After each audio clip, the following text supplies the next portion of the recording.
역대하 6장 1절부터 3절까지 보겠습니다.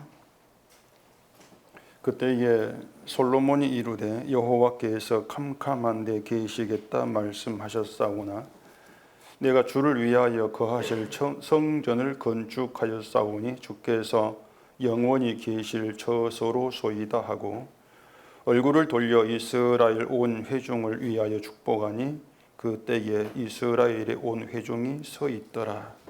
아멘. 기도하겠습니다.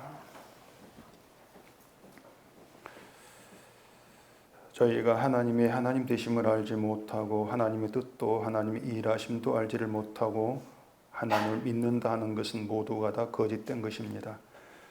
오늘도 이 말씀을 통해서 하나님 어떤 분이신가를 알게 하시고 우리가 알았던 그 하나님이 아니라 말씀이 계시던 그 하나님으로 굳게 세워지는 저희가 되게 하시옵소서. 예수님 이름으로 기도합니다. 아멘. 그 기독교인들의 그 신앙생활에서 그 중요하게 생각하는 것 중에 하나가 이제 하나님과의 관계입니다. 하나님과 바른 관계에 있어야 한다는 그런 생각들을 버릴 수가 없는데 그 이유는 뭐 뻔하죠. 하나님과 바른 관계에 있어야만이 하나님께로부터 복을 받고 또 구원도 받는다. 그런 생각 때문에 그렇습니다. 근데 그것은 그 성경이 아니에요. 그 성경도 아니고 또 믿음도 아니고 그냥 기독교 역사 속에서 굳어져 있는 기독교인의 하나 일종의 상식과 같은 것이다. 그렇게 봐야 될 문제입니다. 잘못된 상식이 잘못된 생각인데 교회는 그런데 그 이제 하나님과 바른 관계에 있어야 된다. 그것이 이제 믿는 자가 취해야 될 그 신앙적 행동으로 그렇게 이제 가르치고 있단 말입니다. 그것 때문에 사람들이 자꾸 어떤 그 생각을 하게 되는가 하면은 이제 자기 행동을 자꾸 돌아본단 말입니다. 하나님과 바른 관계에 있으려면 내가 바르게 살아야 된다. 그런 생각인 것이죠. 그래서 자기를 살피죠. 살피면서 잘못된 것은 고치려고 하고 또 부족한 게 있으면 그걸 채우려고 하고 그렇게 애를 쓰고 있는데 그렇게 애를 쓰고 있는 그런데 자신이 어둠이라는 걸 몰라요. 그렇게 애를 쓰지 말라는 것이 아니고 그렇게 애를 쓰고 살 수밖에 없는 인간이 어둠이다. 그걸 알면 되는데 그런 인간됨의 어둠을 이제 생각지를 않는단 말입니다. 그렇게 자기를 살피고 살아가는 건 몇몇 인간의 문제가 아니에요. 교회를 다니면서 이제 신앙생활이라는 걸 하는 사람들 공통적인 특성이다고 이렇게 이제 말할 수가 있는 겁니다. 결국 뭔가 하면은 그 하나님을 믿고 또 하나님과 바른 관계에 있으려고 힘을 쓰는 그런 내 자신이 어둠인데 그런 나를 어둠으로 볼 사람이 없다고 하는 것이죠. 인간이 자꾸 이 잘못된 문제, 그걸 그 증거를 얘기한다면은 사람이 자기를 어둠으로 볼 시각 자체가 없다는 겁니다. 그게 인간의 문제성이 이렇게 생각하시면 되는 것이에요. 결국 우리에게는 나를 어둠으로 볼 안목이 없고 또 내가 어둠인 걸 이야기를 해줘도 그걸 부인하고 있는 것, 그것이 바로 이 악에게 붙들린 상태다. 이렇게 드러내는 게 성경입니다. 성경이 그 취지를 그렇게 하셔야 되는데 제가 자주 말씀드렸던 그 요한복음에서 말하는 예수님의 오신 이야기가 있어요. 그 예수님이 생명이시고 생명이 빛이다. 이렇게 이제 요한복음이 얘기합니다. 그래서 예수님이 오신 것이 빛이 이제 어둠을 비친 것으로 얘기를 하는데 빛이 어둠을 비치는데 어둠이 깨닫지 못하더라. 이렇게 그 요한복음의 1장에 시작되지 않겠습니까? 자, 빛이 어둠을 비치는데 어둠의 빛을 빛으로 알지를 못하고 또 내가 어둠인 걸 깨닫지를 못해요. 그 이유가 뭐겠냐 말입니다. 그 이유는 어둠이 자기를 빛으로 착각한단 말입니다. 결국 어둠이 착각이란 말이죠. 이것이 예수님 당시 유대인의 착각이었고 또 지금의 기독교인의 이제 착각이 되는 겁니다. 그리고 이제 그 구약에서 이스라엘의 착각이고 또 유다 백성의 착각인 것이죠. 그렇게 자기를 그 빛이라고 착각하는 이유는 결국 또 그래요. 자기를 자꾸 이제 바라보면서 믿음의 행실이라고 여기는 것들이 있지 않겠습니까? 이제 그걸 선한 것으로 간주하기 때문에 이런 선한 행실이 있는 내가 어떻게 어둠이냐, 이제 그렇게 자기를 멋대로 판단을 한단 말입니다. 선한 행실이 있고 또 믿음의 행위도 있고 다 있는데 그런 내가 어둠일 거야. 그것이 사탄에 붙들린 어떤 그 어둠의 특성이야. 그렇게 상상조차 하지를 못하는 것이죠. 결국 사람들이 그 하는 걸 보면은 인간의 행실을 선악 기준에 따라 가지고 선한 것 악한 것으로 규정하고 있고, 그래서 선한 행실이 있으면 빛으로 산다, 믿음으로 산다, 이렇게 이제 제멋대로 나누고 있는 것이죠. 결국은 그 선한 행실이 있으니까 선하다, 이런 이제 판단인 것인데, 다시 말하지만 그게 빛이, 그게 어둠이란 특성이다, 이것을 이제 생각을 하시라는 겁니다. 그렇게 어둠이라고 하는 것이 예수님 오심으로 이제 드러난 것이에요. 사람 부인한데 예수님은 어둠으로 드러내신단 말입니다. 그런데 그렇게 이제 어둠의 특성도 이게 어떻게 드러나는가 하면은 자기를 어둠인 것을 깨닫지를 못한다는 거, 이제 이런 얘기인데, 요한복음 그 1장 봐보십시다. 요한복음 1장 6절입니다. 하나님께로부터 보내심을 받은 사람이 있으니 그의 이름은 요한이라. 그가 증언하러 왔으니 곧 빛에 대하여 증언하고 모든 사람이 자기로 말미암아 믿게 하려 함이라. 그는 이 빛이 아니요 이 빛에 대하여 증언하러 온 자라. 이렇게 요한에 대해 소개를 합니다. 그 빛에 대하여 증언하러 온 자가 요한이다, 이렇게 말하는데, 그 빛에 대하여 증언한다고 하는 것을 단순히 예수님을 전도하는 그런 그 뜻으로 생각하면 안 돼요. 빛이 와서 어둠을 비친다고 했으니까 그 빛에 대하여 증언을 하려면은 반드시 따라와야 되는 것이 너희는 어둠이다, 그겁니다. 너희는 어둠이다. 그 말이 이제 빛에 대하여 증언하는 것이에요. 그러니까 어둠을 어둠으로 드러내줘야만이 빛에 대한 증언이 가능하게 되어지는 것인데, 어둠인 걸 감추고서 빛을 얘기한다, 이거 자체가 이제 잘못된 것이라는 말입니다. 그건 빛을 증언하는 것이 아니죠. 그런 점에서 교회가 예수님을 증언하고 전도한다는 것은 결국 자기가 어둠인 걸 깨닫지 못한 상태에서 하는 것이기 때문에 그건 예수를 증언하는 그런 참된 전도라고 할 수 없단 말입니다. 전도는 분명히 너희는 어둠이다, 그것이 따라와야 된단 말이에요. 또 다시 그 요한복음 1장 뒤에 그 11절 보시겠습니다. 요한복음 1장 11절. 자기 땅에 오면 자기 백성이 영접하지 아니하였으나 영접하는 자 곧 그 이름을 믿는 자들에게는 하나님의 자녀가 되는 권세를 주셨으니 이는 혈통으로나 육정으로나 사람의 뜻으로 나지 아니하고 오직 하나님께로부터 난 자들이니라. 자, 이 말씀을 잘 생각해 보세요. 빛으로 오신 예수님을 영접하는 자들이 누구인가 하면 어둠이에요. 어둠이 예수님을 영접한단 말입니다. 그러니까 어둠이 누구냐면은, 예수를 영접한 어둠이 누구냐면은 자기가 어둠인 걸 깨달은 사람이에요. 내가 어둠이구나, 이렇게 깨닫게 된 사람이 예수를 빛으로 영접을 한다는 것입니다. 자, 그러면은 하나님의 자녀라고 하는 권세를 받은 사람이 누구냐? 그들 역시도 자기가 어둠이 깨닫게 된 어둠의 사람이에요. 그들이 하나님의 자녀가 된 권세를 받게 된단 말입니다.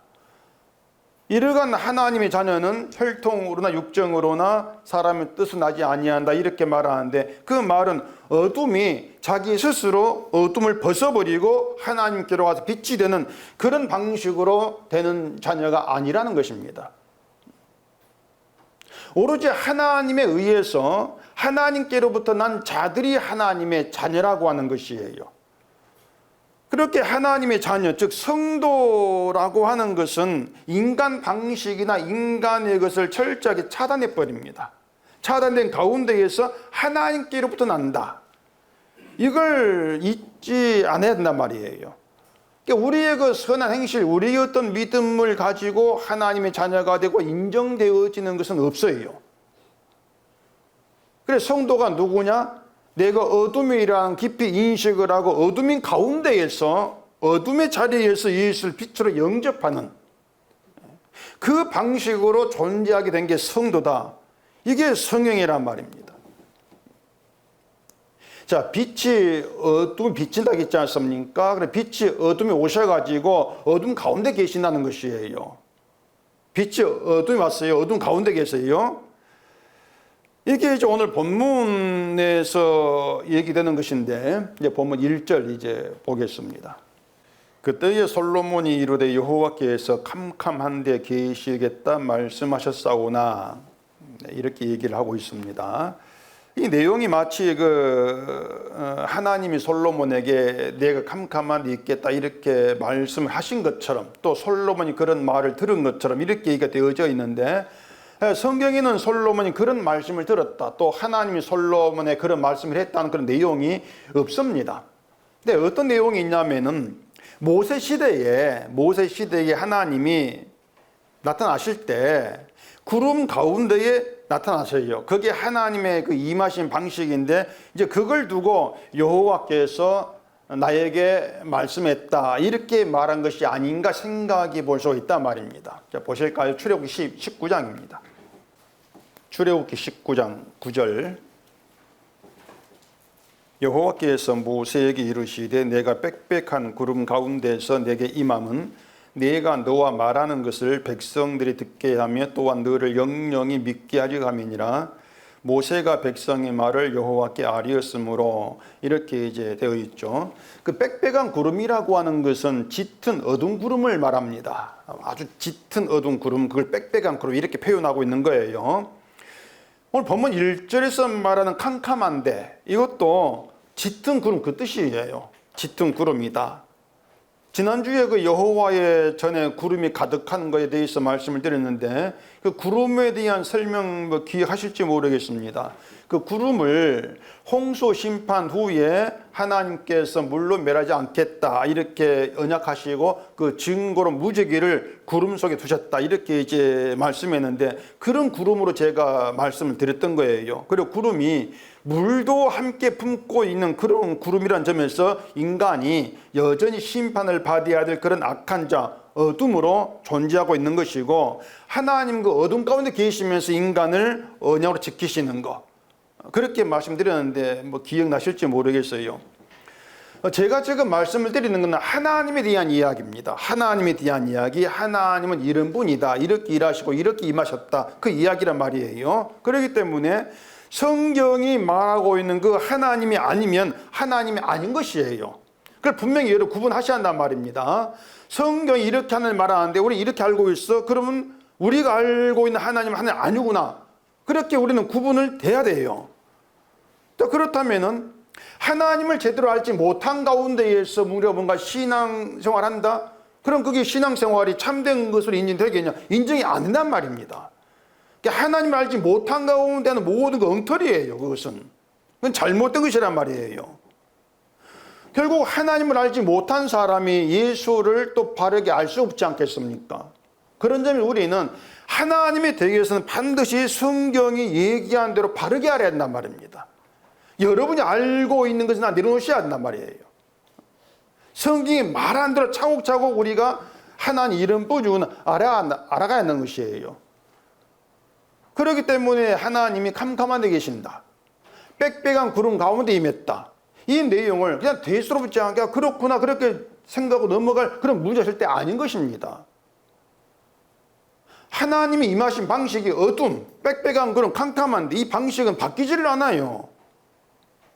계속 구름 가운데, 구름이 가득한 가운데 영광이 있고 이렇게 이어진단 말입니다. 그렇기 때문에 하나님이 아니 왜 캄캄한 데에 임하시는가? 이왕이면 좀 환한 빛 가운데에 그렇게 임하시는 것이 맞을 것 같은데 왜 캄캄한데 빽빽한 구름 그렇게 임하시는가? 이런 내막을 알고 있어야 한단 말입니다.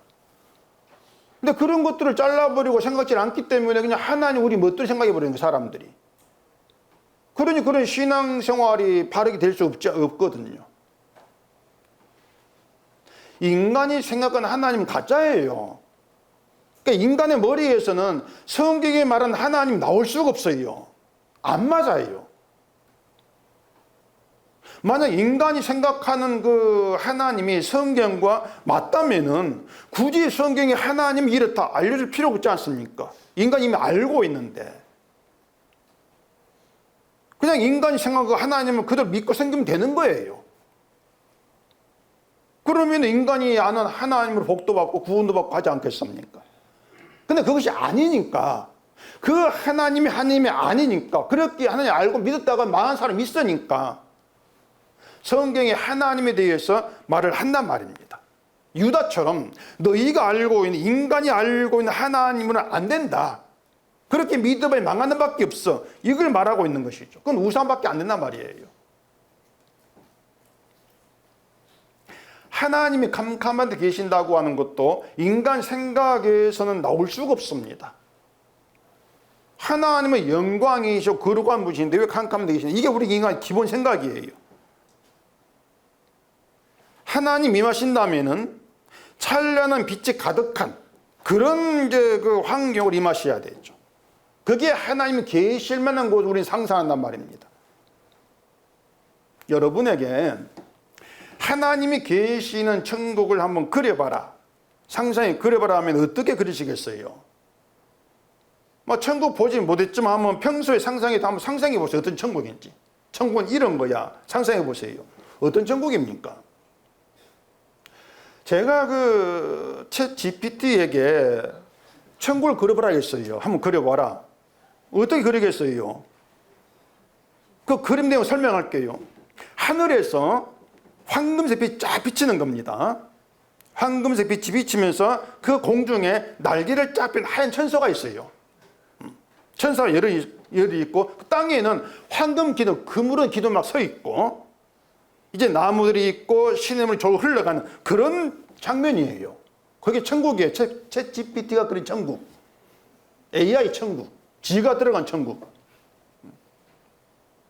그래서 사람들이 생각하는 천국 딱 그 모습 그대로란 말입니다. 뭐 그걸 인간이 만들었으니까 뭐 그럴 수밖에 없는데, 자, 하나님이 계시는 천국을 어둠이 가득한 것으로 그릴 사람 누가 있겠습니까? 어둠이 가득해, 그리고 그건 지옥이에요. 사람 연상이 생각은 그 지옥이에요. 그래서 그런지 솔로몬도 하나님을 캄캄한 데 계시면 안 되는 것으로 그렇게 이제 생각했던 것 같아요. 거기 2절부터 보면 그런 그 의심이 들거든요. 2절 가보십시다. 내가 주를 위하여 거하실 성전을 건축하였사오니 주께서 영원히 계실 처소로 서이다 하고, 얼굴을 돌려 이스라엘 온 회중을 위하여 축복하니 그때 이스라엘 온 회중이 서 있더라, 이렇게 되어 있습니다. 이게 무슨 뜻으로 하는 말 같습니까? 자, 1절에서 솔로몬이 하나님이 캄캄한 데 계시겠다고 말씀을 들었다. 하나님은 캄캄한 데 계시겠다고 나에게 말씀했지만은, 하나님 이제 거기 계시지 말고 이제부터는 내가 주를 위해 건축한 이 성전 여기 계십시오, 그 뜻이란 말이에요. 캄캄한데 이건 하나님께 안 어울립니다. 왜 거기 있습니까? 어둡게. 거기 말고 내가 그 만든 이 금으로 장식한 이 거룩한 영광스러운 이 성전에 좀 와서 계세요, 그 뜻이란 말이죠. 결국 하나님이 계실 만한 곳은 이 거룩한 그 웅장한 성전에 어울린다. 그게 솔로몬 생각이고 그게 인간 생각이란 말입니다. 그리고 솔로몬이 얼굴을 돌려서 이스라엘 온 회중을 위해 축복했다. 그것도 뭔가 하면은 하나님이 계시는 이 거룩한 성전이 너희에게 축복을 준다, 이제 그런 역할을 할까, 이 성전이. 그렇게 말하는 것처럼 보인단 말입니다.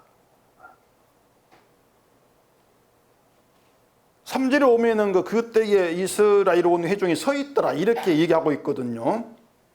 그러니까 하나님이 계시는 성전 앞에 이스라엘이 서 있다, 이런 뜻이 되는 것인데, 자, 이것을 하나님 앞에 서 있는 것으로 생각해 보십시오.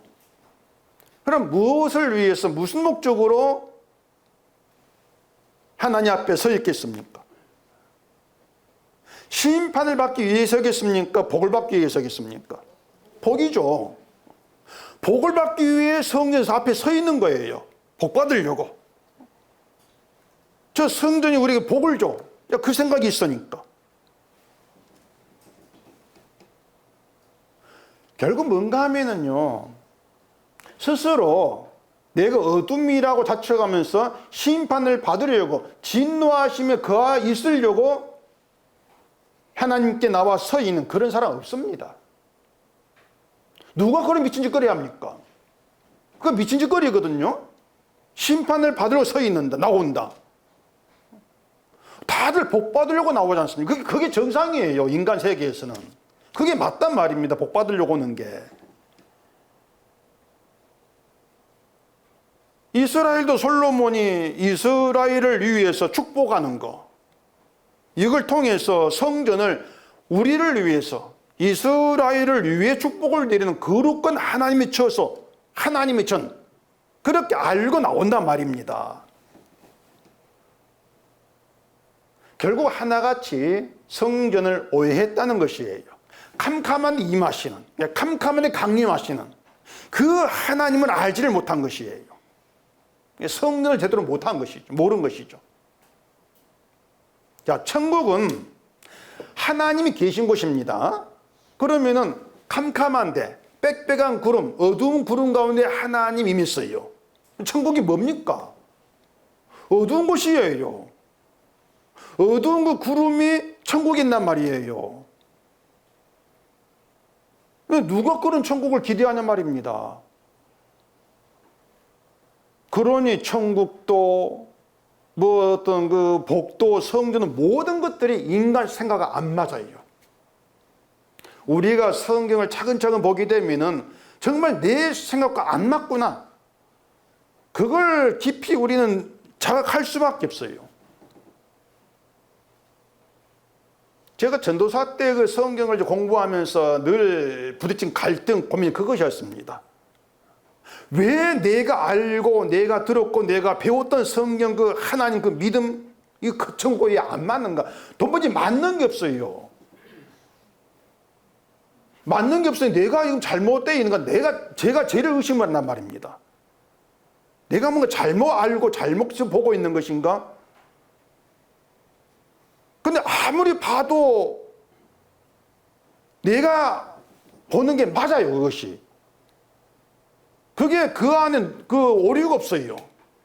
오히려 그 밖에서 교회가 말하는 것들이 오류가 많더란 말입니다. 근데 그런 갈등과 고민 가운데에서 답을 얻은 게 뭔가 하면은 내가 나를 어둠으로 보지를 않았구나, 그거였습니다. 내가 나를 어둠으로 보다 보니까 내가 진노를 받을 자, 그렇게 내가 나를 보다 보니까 모든 게 해결되는 것이죠. 그게 막힌 게 없어요. 결국 사람들이 성경 얘기해줘도 받아들이지 못하는 것은 왜 내가 어둠이야? 그겁니다. 왜 내가 어둠이야? 왜 내가 죄인이냐? 그거예요. 그걸 인정치를 않는 것입니다. 그러니 복음을 받아들일 수 없는 것이죠. 캄캄한데 계시는 게 하나님이시라면은 하나님이 계신 건 분명히 캄캄한 어둠이라겠습니다. 어둠에 하나 계신 곳이에요. 그러면은 하나님이 성전에 계신다면은 그 성전은 어둠이 돼야 돼요. 어둠이에요, 그 성전은. 어둠을 단순히 빛이 없어서 어둡다 이렇게 생각하면 안 되고요. 인간의 모든 그 생각, 행동 자체가 어둠이라는 것이에요. 그 어둠이 뭔가 하면은 인간이 자기 힘을 가지고 자기를 위해 뭔가 해보려고 하는 것입니다. 그걸 어둠이라고 하는 거예요. 왜? 그게 사탄의 그 죄였으니까. 내가 나를 위해서 뭔가 해보려고 한다는 거. 그게 어둠이에요.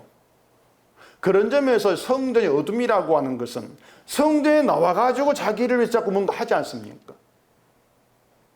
그런 인간됨을 여러분들이 좀 이해를 해 주셔야 돼요. 그걸 이해를 못하면 성경은 절대 이해가 안 되는 거예요. 알 수가 없고 하나님도 알 수가 없어요.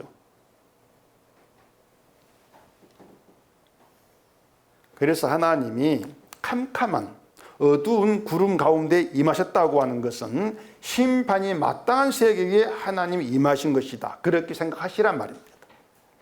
심판이 마땅한 세계에 오신 것이에요. 그래서 사람들이 하나님을 잘못 믿게 되는 것은 바로 그 심판을 생각하지 않기 때문이 되는 것입니다. 뭐 지금도 다르지 않지만은 하나님을 믿는다고 했던 이스라엘도 유다도 자기들 심판을 받아 마땅한 자로 보지를 안 했죠. 오늘 본문에서처럼 축복을 받아야 될 하나님 백성으로만 생각했죠. 그게 그들 잘못이었단 말입니다. 이것은 하나님이 지으라고 하신 성전의 의미를 곡해하는 것으로도 드러난 것이에요. 성전을 잘못 안 것이죠. 그래서 전에 이제 말씀을 드렸는데 이 성전 구조에 대해서 다시 간단히 제가 설명을 또 해보겠습니다. 뭐 복잡하게 생각할 건 없고 그 성전을 크게 두 구역으로 나누면 돼요. 두 구역으로 어떻게 나누냐면은 성전 안과 성전 밖 이렇게 나누면 돼요. 간단해요. 그 성전 안은 성소와 지성소인데 어쨌든 성전 안 제사장만 들어가게 되어 있습니다. 제사장만. 지성소는 대제사장 한 사람만 들어가요. 속죄일 딱 하루 그때만 들어가도록 허락이 되어 있습니다. 그냥 들어가면 안 되고 제물의 피를 들고 들어가죠. 이게 성전 안이고, 그리고 성전 밖에는 제단이 있죠. 제단이 있고 여기에서 백성이 이제 바친 희생 제물을 잡아서 태우는, 그렇게 제사드리는 그런 일을 하는 것입니다. 중요한 것은 그처럼 제물을 태워 바치는 성전 밖의 일, 이걸 어떻게 봐야 하느냐고 하는 것이에요. 자, 백성이 제물을 들고 성전에 옵니다. 제물을 바치는 거죠. 하나님께. 그리고 그 제물을 제단에서 죽이고 태운단 말입니다. 이것이 그렇게 행해지고 있는 제단의 일이 축복의 장소인가 아니면 심판의 장소인가, 어느 쪽이냐는 것이에요. 심판 장소예요. 왜 그런가 하면은 죽임을 당하는 제물은 백성을 대신하고 있어요. 근데 그 백성이 누구냐면은 심판이 마땅한 인간이라고 하는 것입니다. 그러니까 제물은 인간이 받을 심판을 대신 받아 죽는 거예요, 지금. 이런 의미로 제물 바치는 사람이 제물에게 행한 일이 있습니다. 그 일이 이제 안수예요. 레위기서 1장 보십시다. 평소 레위기 안 보죠? 뭐 재미가 있어야 보지. 레위기 1장 3절입니다. 그 예물이 소의 번제이면 흠 없는 수컷으로 회막문에서 여호와 앞에 기쁘게 받으시도록 드릴지니라. 그는 번제물의 머리에 안수할지니 그를 위하여 기쁘게 받으심이 되어 그를 위하여 속죄가 될 것이라. 그냥 보면 무슨 말인지 몰라요. 모르는데 제가 설명해 드리면 그렇구나, 뭐 쉽게 이해가 되실 겁니다. 제물을 바치는 것이 그냥 내 정성을 다해서 바치면 되는 것이 아니고요. 하나님이 하나하나 이렇게 해라 지시를 합니다. 지금 그 지시 내용 중에 하나가 뭔가 하면은 제물을 바치는 백성이 제물의 머리에 손을 얹어서 안수를 하라는 것이에요. 안수를 해라. 그 안수의 의미가 뭔가 하면은 너는 나 대신이야, 그 뜻입니다. 너는 나 대신이다. 그러면 제물이 어떻게 되겠습니까? 나 대신, 그 백성을 대신한다는 것은 백성의 죄를 대신하는 것이에요. 그 죄로 인해서 백성이 당해야 될 운명, 그 운명을 그 제물이 짊어진단 말입니다. 대신. 그래서 죽임을 당해서 불에 태워지는 거예요. 그게 심판의 모습이란 말입니다. 그게 뭔가 누가 죽어야 한다는 뜻이냐? 안수하면 그 사람 죽어나 그 뜻입니다. 안수한 그 사람 죽어야 한다. 죄로 인해서. 그걸 제물을 통해 보여주는 거예요. 아니 제사 드릴 때마다 제물 들고 백성이 죽어야 한다면 그걸 누가 제사 드리겠어? 도망치지. 그렇잖아요. 뭐 제사 조금 드리면 백성 다 누가 나게 냈습니까? 죽어 나갈 것인데. 그래 재물을 대신해서 그 주기를 보여주는 겁니다. 네가 이런 자야. 그래서 제단에서 재물 바쳐지는 그 자리는 심판의 자리예요. 심판의 자리. 그런데 이스라엘 백성이 그걸 어떻게 생각했는가 하면은 축복을 받는 자리로 잘못 생각한 것입니다. 왜 그런가 하면은 내가 하나님께 와서 바칩니다. 이게 나의 정성입니다. 내 열심입니다. 내 믿음입니다. 그 표로 재물을 바쳐버린단 말입니다. 그 표로. 그리고 재물을 바치면서 자기의 믿음이 자꾸 쌓여가지고 자기의 선함이 되는 것이죠. 그리고 내가 이렇게 바쳤으니까 복을 받겠지. 그렇게 심판의 자리를 축복의 자리로 잘못 착각한 거예요. 그게 이스라엘이고 그게 유다였고 그게 지금의 기독교인의 잘못된 착각이라고 하는 것이죠. 하나님 그렇게 생각한 거예요. 하나님 내 열심을 보신다. 나의 신을 기쁘게 받아주신다. 그건 우상이지 하나님이 아닙니다. 제가 늘 말씀드리지 않습니까? 여러분이 뭘 한다 할지라도 심지어 집을 팔아 은속궤 바친다 할지라도 은속궤라고 했습니다. 딴 데 아니고 바친다 해도 하나님은 그것을 기쁘게 받으시지를 않아요. 은속교회는 기쁘게 받겠죠. 얼씨구 나고. 하나님은 아니에요. 하나님은 인간에게 받으시는 게 아무것도 없어요. 받을 만한 게 뭐 있어야 받죠. 그러니 사람들이 뭐 헌금하고 뭐 하는 것을 내 정성으로 알고 자꾸 바치려고 하는 것이 하나님 잘못 알고 있다는 것이고 헛짓거리 하고 있다 그 말입니다. 그건 가짜란 말이에요. 하나님을 그렇게 알고 믿음 망한다고 하는 것을 유다를 망하게 하신 것을 보이고 계신단 말입니다.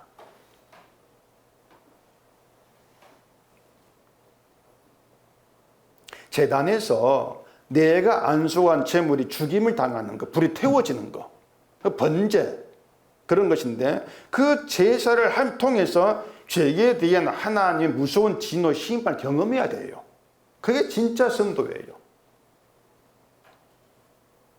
예수를 보면서 내가 구원받는다 이건 가짜예요. 예수님 보면서 내가 받을 저주, 심판 대신 받으신 나의 저주 그걸 경험해야 돼요. 뼈저리게. 내가 이럴 자에 지나지 않구나. 그런 경험이 있는 게 성도란 말입니다. 그런 성도에게서 내 정성, 내 열심 그걸 끄집어내지를 못해요. 그게 가짜라는 걸 아니까. 내 걸 드러내면서 복을 기대한다. 이게 성도에는 없어요. 그런 게. 절대 없어요. 나올 수가 없는 거예요. 가짜 신을 섬기는 그런 가짜 믿음 그런 게 나올 뿐이란 말입니다. 하나님은 인간이 우리가 행하는 걸 믿음으로 인정한 적이 없다. 이걸 여러분이 분명히 아셔야 한단 말입니다. 그래서 성전 밖의 제단은 하나님의 진노와 심판을 경험하는 장소 이렇게 나누어지는 겁니다. 자, 그러면 그 다음에 제사장이 제물의 피를 들고 성전으로 들어갑니다. 그럼 그 지성소는 어떤 장소 되겠습니까? 자기 심판을 안고 제장이 들어가요. 그러면 그 지성 들어갔을 때에는 인간을 대신해 죽은 제물의 피를 받으시고 죄를 용서하시는 하나님의 긍휼이 베풀어지는 긍휼의 장소인단 말입니다. 성전 밖은 심판의 장소, 성전 안은 긍휼의 장소. 이게 십자가예요. 근데 심판을 빼버리고 하나님의 긍휼 용서만 생각하는 것은 그냥 내 입맛에 맞는 용서만 빼먹겠다는 그런 심보죠. 그건 성도의 그런 그 시각, 그런 믿음이 아니란 말입니다. 반드시 심판을 경유해서 지성소로 들어간다. 늘 그 십자가라고 제가 말씀을 드렸죠. 경유를 해야 돼, 자기 심판을. 그래야 죄를 용서하시는 하나님의 긍휼과 자비하심이 드러나요. 십자가는 우리를 용서하기 위한 용도가 아니라겠습니다. 그 하나님의 궁율, 자비라고 하는 그 위대하신 것을 나타내고 증언하기 위한 십자가다. 그걸 위해서 죄 가운데 있는 우리를 부르신 것이다. 그런 하나님의 그 취지를 우리가 놓치면 안 되는 겁니다. 우리가 성경을 그렇게 이제 보게 되면은 이스라엘과 유다 그리고 지금의 우리가 하나님을 잘못 알고 잘못 믿고 있다는 것이 드러나게 되는 거죠. 우리 열심 하나님이 믿음으로 인정한 적이 없는데 우리는 늘 그걸 믿음으로 간주하고 하나님께 나온다는 것. 그런 점에서 하나님이 다르고 예수가 다르다. 그렇게 드러나게 되어지는 거예요. 말씀드린 것처럼 사람의 머리에서는 나를 심판하고 나에게 진노하는 그런 하나님이 나와지지를 않습니다. 출애굽기 20장을 봐보십시다. 출애굽기 20장 22절입니다. 여호와께서 모세에게 이르시되 너는 이스라엘 자손에게 이같이 이르라. 내가 하늘로부터 너희에게 말하는 것을 너희 스스로 보았으니 너희는 나를 비겨서 은으로나 금으로나 너희를 위하여 신상을 만들지 말고 내게 토단을 쌓고 그 위에 내 양과 소로 내 번제와 화목제를 드리라. 내가 내 이름을 기념하는 모든 곳에서 내게 임하여 복을 주리라. 이 내용 앞에 보면은 그 십계명이 있고 십계명에 우상 만들지 말고 어떤 형상도 만들지 말라 말씀이 앞에 있어요. 앞에 있는데 근데 유독 은으로나 금으로나 신상, 형상을 만들지 말라 이 말씀 뒤에 또 반복된단 말입니다. 앞에 말했는데 왜 또 반복을 할까? 이걸 어떻게 해석을 해야 되겠습니까? 자, 사람이 은이나 금, 그 당시엔 아주 값진 보화죠. 은이나 금으로 신상을 만드는데 그 신상을 만들고 하나님이라 이렇게 말한단 말입니다. 그렇게 만든 이유는 자기를 위해서 이렇게 말합니다. 자기를 위해서. 그러니까 나를 위해서 은, 금, 그 비싼 걸 가지고 신상을 만들 때에 어떤 하나님을 상상하라고 만들겠습니까? 당연히 내가 만들고 내가 믿는 하나님은 나를 지켜주고 복을 주는 신이야. 그렇게 상상하라고 만들 거란 말입니다.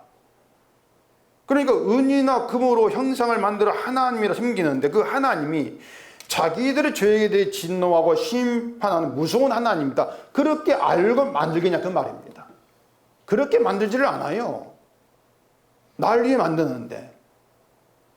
그런 이스라엘이 자기를 위해서 신상을 만든 그 하나님은 하나님이 아닌 게 되는 것이에요. 나를 진노하지 않는 나에 대한 심판이 없는 그 하나님은 하나님이 아니란 것입니다. 그런 이스라엘이 상상해서 만든 형상 그 하나님은 하나님이 아니야. 근데 너희는 그런 하나님을 구상을 하고 있어. 그게 어둠이야.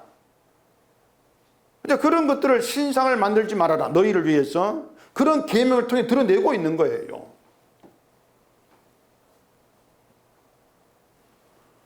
그러니 너를 위해 신상 만들지 토단 쌓고 그 위에 양과 소로 번제를 드리고 이렇게 말하고 있는 것은 늘 죄에 대해 진노하는 그 하나님 앞에 나오라 그 뜻입니다. 하나님께 나올 때 어떤 축복 그런 거 구하지 생각지 말고 너의 죄에 진노하는 그 하나님으로 알고 나오라는 것이에요. 이게 오늘 우리에게 이제 예수님이 하나님의 저주와 진노를 대신 받으시고 죽으신 십자가로 이제 연결되어지는 것이죠. 십자가를 심판의 장소로 생각해 줘야 하는 것입니다. 심판이 있어야만이 죄를 용서하신 하나님의 긍휼과 자비가 성립이 되니까. 그럼 우리가 신앙생활을 어떻게 일을 해야 되겠어요? 신앙생활을 내가 나를 관리하는 것으로 그래 보시면 안 되는 것입니다. 무슨 말이냐면 세상 일로 이제 내가 늘 피곤하고 힘든데 그래도 교회는 성실히 나간다. 교회 일에 잘 참여한다. 기도도 열심히 한다. 그런 식으로 내 믿음을 관리하는 거. 그게 신앙생활을 바르게 잘 하는 것이 아니라는 것입니다. 여러분 신앙생활 그렇게 생각하지 마세요. 그런 신앙생활, 내가 나를 관리하면서 열심히 하고 있는 그걸 신앙생활 봤을 때 그런 신앙생활에서 나를 하나님의 진노를 받을 자로 보겠냐고 하는 것입니다. 잘하고 있는데 그렇게 안 봐요. 진노가 아니라 복 받을 자, 늘 복을 기대한단 말입니다. 이게 성경 바로 그걸 지적을 하고 있어요. 그런 우리의 그 속성을. 신앙생활은요, 여러분이 신앙생활을 하려면은 늘 진노받을 자로 하나님 앞에 나오면 되는 겁니다. 그게 신앙생활이에요. 내 믿음을 관리하려고 하는 것을 그냥 내려놓는 거예요. 그게 신앙생활이에요. 관리를 잘 해가지고 여러분이 뭔가 잘 해가지고 믿음 될 것 같으면 제가 하라 하겠는데 제가 하라고 하죠. 근데 안 된단 말입니다. 여러분이 자기를 관리하려고 하면 할수록 함정이 빠져요. 내가 내 함정이 되는 것이에요. 헤어나지를 못한단 말입니다. 오늘 그 주보 그림이 그 시간을 빠져나올 수 없는 늪으로 제가 표현을 한 것입니다. 그 시간에는 현재, 과거, 현재, 미래가 있습니다. 시간에는 사람이 신앙생활을 해온 과거가 있고 또 신앙생활을 하고 있는 현재가 있고 또 내가 앞으로 이렇게 할 때 미래가 있단 말입니다. 근데 사람이 바로 그 시간 속에 빠져 있어요. 늘. 그 과거, 현재, 미래에 빠져 있단 말입니다. 지금까지 해온 신앙생활이 하나의 공로로 차곡차곡 쌓여 있고 사람들에게 또 지금 하고 있는 거 쌓여갈 것이고 장차 행하는 것도 잊을 수 없는 공로로 쌓여간단 말입니다. 그걸 내 시간 빠져 들어간 늪으로 제가 표현을 한 것인데 하나님을 믿는 믿음으로 살아온 내 역사, 내 과거, 내 현재, 내 모든 미래 이것은 죄로 인해 진노를 받는 게 당연한 인간으로서의 역사일 뿐이에요. 인간의 그 과거, 현재, 미래 의미 없어요. 공로로 인정될 게 없단 말입니다. 그냥 우리 역사 속에 내가 살아온 모든 곳에는 진노를 받아 마땅한 그런 내가 있을 뿐이란 말이에요. 복을 받아 마땅한 그런 나는 없어요. 근데 만약에 내가 살아온 역사를 자꾸 끄집어내면서 내가 이만큼 있으면 복을 받아야 돼. 그건 우상이란 것입니다. 우상. 근데 사람 자꾸 그런 자기의 시간 늪에 빠져 있는 것이죠. 내가 이렇게 해왔지 않습니까? 거기에 헤어나지를 못하는 거예요. 헛된 것이네 모두가 다. 성경은 우리가 기대하고 원하는 말을 해주지 않습니다. 만약 여러분이 그걸 실감한다면 성경을 허투루 보지 않았구나. 그렇게 얘기할 수 있어요. 성경은 나를 화나게 한다. 이게 맞아요. 나를 화나게 한다. 화가 나는데 유구무원이 되는 것입니다. 왜냐하면 성경이 말하고 있는 게 나라는 걸 아니까. 그래 화가 나는데 할 말이 없는 거예요. 진노받을 자. 그게 나라는 걸 도무지 반발할 수가 없는 거예요. 그러니 할 말이 없는데 아니 나를 또 진노받을 자라니까 화가 또 나죠. 늘 이 교차가 되는 거예요. 화가 나는데 할 말이 없다. 나에 대해서 내세울 것이 없는 유구무원이 되어서 결국 예수님 십자가 행하신 그 일만 의지하는 자라고 되어지는 이게 교회란 말입니다. 그래서 교회에는 인간 자존심이라는 것이 허용되지가 않아요. 왜냐하면 교회에는요 예수 그리스도 안에서는요 지켜야 될 내 가치, 내 품이라는 게 없어요. 그러니까 교회에 인간 자존심이 허용될 수가 없는 거죠. 진노가 마땅한 사람이 무슨 가치, 무슨 품위가 있겠습니까? 근데 현실은 안 그래요. 자꾸 신앙생활이 나를 지킨 자존심을 자꾸 그렇게 자꾸 하려고 한단 말입니다. 기도 많이 한다. 이게 자존심이 되는 것이고, 주의를 지키고 자존심이 되는 것이고, 자꾸 그럴 때 신앙생활 가지고 내 가치, 내 품위를 지키려고 경쟁하고 있단 말이에요. 서로가 서로 이기려고 하는, 그건 교회가 아니죠. 그건 지옥이죠, 그것은요. 제가 지난 금요일인가 이제 집에 가는데 현관문을 딱 들어가는데 뒤에 빵 그래요. 놀래가지고 뒤를 보니까 제 아파트 현관 앞이 직각으로 돼 있습니다. 90 직각 돼 있는데 거기에 차 둘이 딱 마주친 거예요. 비낄 데가 없어요. 마주치면서 안 비끼죠, 서로 이제. 그래 제가 또 엉뚱 호기심이 생겨 또 시계를 봤습니다. 언제까지 있나? 정확히 3분 40초. 그때까지 안 비끼는 겁니다. 빵 하면서. 그러다가 이제 뒤차가 밀려있지 않습니까? 뒤에 운에 나와가지고 뭐라 하는 거예요. 당신 뒤로 빼라. 내가 뺄게. 그래 뒤차가 빠지고 또 빠지고 해가지고 그렇게 가는데 참 자존심일 것 같기도 하고 뭔가 내가 비끼면 지는 것 같은 느낌 들기도 하고 상대방을 이겨보려고 하는 그런 심보인 것 같기도 하고 그런 쓸데없는 자존심이 사실 우리에게 있습니다. 없는 게 아니에요. 결국 뭔가 하면은요, 인간이 뭘 해도 어떻게 산다 할지라도 하나님 보기에는, 하나님 보시기에 중요하지 않습니까? 하나님 보기에는 진노받을 똑같은 거랑 똑같은 것인데 이걸 모른다고 하는 것이죠. 그런 점에서 성도는요, 진노받을 죄인의 역할을 하라고 부름받은 것입니다. 여러분 역할이 뭐 세상 빛을 심어주고 그런 건 내려놓으세요. 그렇게 하지 못하니까 집을 치우고요. 죄인 역할 충실히 하면 돼요. 그게 여러분 역할이에요. 거룩한 성인 그 역할이 아니에요. 좀 뭔가 시원하지 않습니까? 평생을 내가 하나님 믿고 성실히 살았는데 뭐 죄인 역할 하라고? 싫다. 그게 오기입니다, 그것이. 그게 자존심이에요, 쓸데없는. 내가 살아온 시간들이 다 헛되다는 걸 모르는 거예요. 그냥 사탄 유혹이 노라는 시간밖에 없다, 이렇게 보시란 말입니다.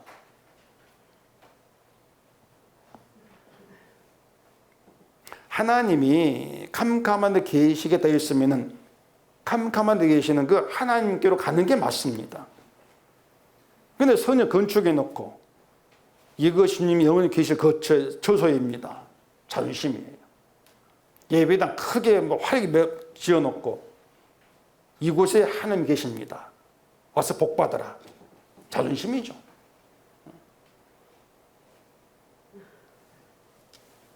구원은 내가 진노받을 인간이구나, 이걸 아는 것으로 시작합니다. 그래서 죄가 죄적되고 예수를 믿으면서 해오던 모든 일 가치 없는 헛된 일임을 또 알게 되고, 또 그렇게 지적받을 때 자존심 상해하지 마시고요. 그렇게 지적되는 내가 진노발자로 인정이 되어지는 이것이 나를 구원하시는 예수님의 일이구나, 그렇게 받아들이게 되는 것이 복이란 말입니다. 그래서 믿음은 내가 뭔가 행할 일을 알려주는 것이 아니고요, 주가 행한 일을 바라보게 합니다. 이게 믿음이에요, 그것이. 다시 말할게, 믿음은 우리가 뭔가를 행하고 일하는 게 아닙니다. 주를 바라보게 하는 것, 이게 믿음의 능력이에요. 믿음을 합시다, 다 엉터리입니다. 사람이 믿음으로 한다 하면서 뭔가 해봐요. 내가 행한 그 일 속에 나를 집어넣고 나를 감추게 되어 있습니다. 이런 일을 했으니까 이런 사람 아닙니까? 그렇게 결국 믿음 있는 사람 자기를 드러내려고 한단 말입니다. 유다 백성이 그렇게 믿어왔고 그렇게 행해왔고, 근데 그 결과가 망한 것이었다. 그게 하나님 일하신 현실이었어요. 여러분이 이런 말들을 알아듣는다면 그게 기적입니다. 주님이 일하신 기적이죠. 성경은요, 알아듣고 이해하고 깨달아라, 그런 의도로 하는 말이 아니라 이해를 막기 위해서 합니다. 막기 위해서. 이해하지 말라는 거예요. 근데 알아듣는다? 그런 너에게 복이 있다는 것이죠. 아무도 알아들 수 없는 말을 네가 알아들어, 그게 복이 있는 것이야. 그게 성경의 취지라는 걸 여러분이 알고 계시면 돼요. 그래서 이 복이라고 하는 것도 사람들이 상상하지 못한 것으로 주어지는 것입니다. 말씀을 깨닫게 되어지고, 내가 진노의 자식이고 어둠을 알게 되어지고, 그렇게 내가 나를 인정하게 되어지고, 이 모든 것이 내가 스스로 아는 것이 아니고 주님이 일하신 덕분이구나, 주님의 구원이 내게 시작된 것이구나, 이렇게 알아먹게 되어진다. 아, 이게 복이구나, 이게 성도구나, 그렇게 보시면 되는 것입니다. 어둠인 주제에 어떻게 하면 구원받습니까? 복받습니까? 이게 죄입니다. 어둠이 자기를 어둠으로 알게 되었다면 어둠인 나에게 어떻게 구원이 이루어졌습니까? 그런 자세가 돼야 돼요. 아니, 구원이 어떻게 이루어졌지? 내가 어떻게 주 안에 있게 되었지? 이게 성도의 자세입니다. 이런 성도는 구원 받으려고 하는 것이 아니라 구원을 이루기 위해 사용하신 하나님의 일에 시선을 두게 되어 있습니다. 그러면 감사만 남아요. 감사만. 그래서 성도는 자기의 인간됨을 알게 되어지면 차곡차곡 쌓아온 내 것은 다 먼지가 되어가지고 날아가 버립니다. 그리고 예수님께서 행하신 그 십자가 일만 남아요. 그게 성도예요. 성령이 우리에게 남기신 예수님의 일, 오직 그 일이 여러분 평생에 감사로 드러나기를 바랍니다. 기도하겠습니다. 아버지 하나님, 우리가 알고 있는 모든 것이 아는 게 아니었다는 것을 이 시간 드러나게 하시고, 우리의 실상 진노와 심판에 그걸 깨닫게 하시면 감사합니다. 이 모든 것들이 하나님이 누구신가를 드러내는 일인 것을 알게 하시고, 성령으로 남기신 주의 일로 감사하는 그런 성도로만 나갈 수 있도록 우리를 간섭해 주시옵소서. 예수님 이름으로 기도합니다. 아멘.